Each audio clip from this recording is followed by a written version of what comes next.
Welcome to the Deep Dive. Today we're taking a long, hard look at a political conflict that really defines a continent. We're talking about the generational clash in Uganda. And this isn't just another election. It's a high-stakes flashpoint. It pits one of Africa's longest-serving leaders, President Yoweri Museveni, against the man who has become, well, the symbol of youthful, revolutionary dissent, Bobi Wine. It really is that classic struggle, the establishment versus the grassroots. And our mission today is to give you a full picture of the stakes involved. Right. We have a really compelling stack of sources that make a powerful case for why Bobi Wine is seen as this potentially transformative leader. But we have to weigh that against the deep criticisms of the current regime. The system that's been building itself up for 40 years. Exactly. And critically, the profound risks that come with such a sudden, massive political shakeup. That context is just, it's everything.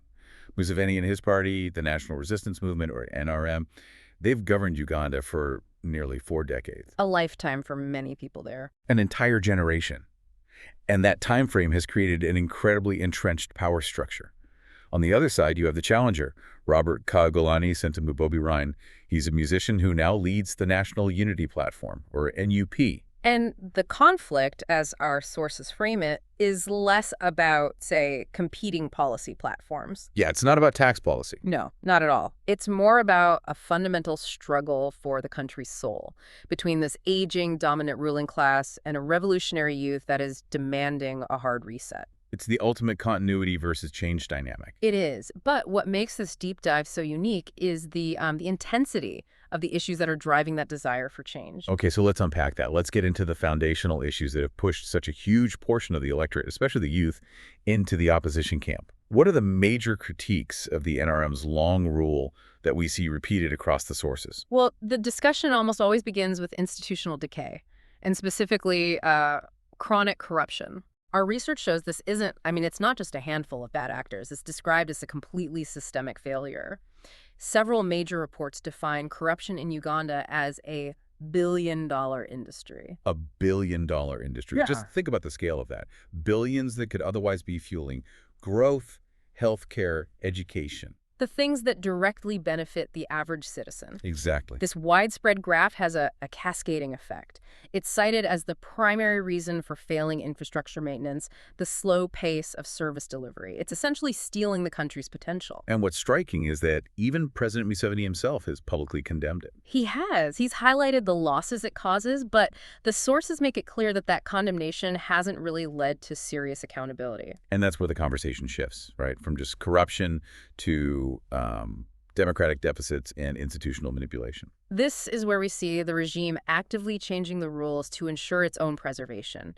Constitutionalism has been steadily, methodically eroded. A key example from the sources revolves around constitutional amendments, yeah. Yes. Amendments designed specifically to favor the ruling party. Bobi Wine and his allies have repeatedly alleged that members of parliament received large financial inducements, specifically citing amounts of 100 million shillings. And for our listeners, just for context, 100 million Ugandan shillings is roughly, what, 27,000 US dollars? About that, yeah. So this is not a casual payment. In that local context, it's a significant bribe. It suggests an attempt to literally buy legislative compliance. Precisely. It turns the whole legislative process into a transaction, one designed to entrench power. And these efforts to stifle dissent, they haven't been limited to just, internal political maneuvering. They've been institutionalized. No, I want to highlight the 2025 law that you mentioned in our sources, the one that restored the ability to try civilians in military courts. On the surface, it sounds like a legal tweak, but what's the strategic implication of that? It's a fundamental blow to the rule of law. It's an immense strategic advantage for the government. How so? Well, when political opponents, journalists, activists, when they can be pulled out of the civilian court system, which, it's imperfect, but it at least operates with some pretense of judicial independence. Right. And then placed under military jurisdiction, the whole deck is stacked against them. Military courts are inherently less transparent, they're less bound by standard civilian procedure, and they're far, far easier for the state to control. So it's a legal weapon. It functions as a legal weapon to crush dissent, and it leads directly to those widespread reports we see in the sources. The abductions, the torture, the forced disappearances of opposition supporters by security forces. It creates a pervasive climate of fear. Okay, so if we look beyond the political repression, let's talk about the economic realities that are fueling this rage. The sources detail significant economic strain, especially high public debt. Yes, there has been economic growth in some sectors, that's true, but that growth has often been capital intensive, not labor intensive. So the sources highlight this reliance on huge infrastructure projects, often funded by external borrowing, and that has just ballooned the public debt. And the youth, who are the majority of the population, are left holding the bill, but they're not getting the jobs they need. Absolutely. Youth unemployment is a massive, massive issue. And when Museveni appeals to the youth to focus on wealth creation because the government can't provide all the jobs, critics argue that this ignores the systemic barrier. The resources that could be used for, say, small business development or job creation are instead being siphoned off by corruption and debt servicing. That disconnect, that's what fuels the urgency. It feeds directly into it. And that sets the stage perfectly for the challenger. Given this backdrop of institutional rot and economic exclusion, it's so easy to see why Bobi Wine's background makes him such a powerful figure. He is, by definition, the antithesis of the establishment we just described. What's fascinating here is how his authenticity translates into political power. I mean, Wine rose from the slums of Kamokya, one of Kampala's most famous informal settlements. He didn't come from a political dynasty. Not at all, or the military elite.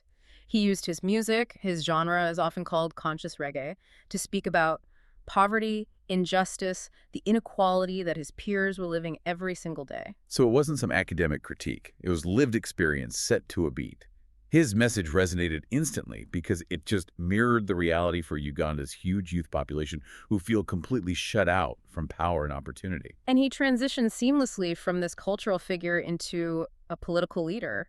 It was deliberate. The sources quote him calling for a nonviolent call to action, basically mobilizing the energy of the streets into the ballot box. And his party, the National Unity Platform, it's built on pillars that directly oppose the failings of the NRM. Exactly. Let's break those down. The first, and maybe the most potent, is the anti-corruption mandate. He argues that the billions lost to graft aren't just abstract statistics, they're stolen futures. They're the resources that should have educated, employed, or healed the youth. So the pitch is that electing him is the only way to surgically remove that rot. That's the idea. The second pillar is all about civil rights and political freedoms. And given that climate of fear we talked about with the abductions and the military courts, Wine positions himself as the only credible voice challenging that repression. It becomes more than politics then. It's a moral campaign. For many supporters, yeah. Voting for him isn't just choosing a better administrator, it's about making a moral stand. It's rejecting fear, rejecting the culture of impunity, and demanding accountability. And the third pillar is the most symbolic one, the generational break. Right. His candidacy is this chance to completely reset Uganda's political trajectory, reduce the concentration of power, and, crucially, let the youth demographic finally define the country's leadership.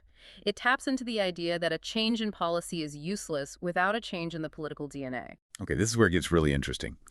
Why do his proponents believe that voting for Bobi Wine would be truly transformative? Not just symbolic change, but systemic change. The potential impact is, it's really rooted in demographics. Uganda is one of the youngest countries in the world. A massive percentage of its population is under 35.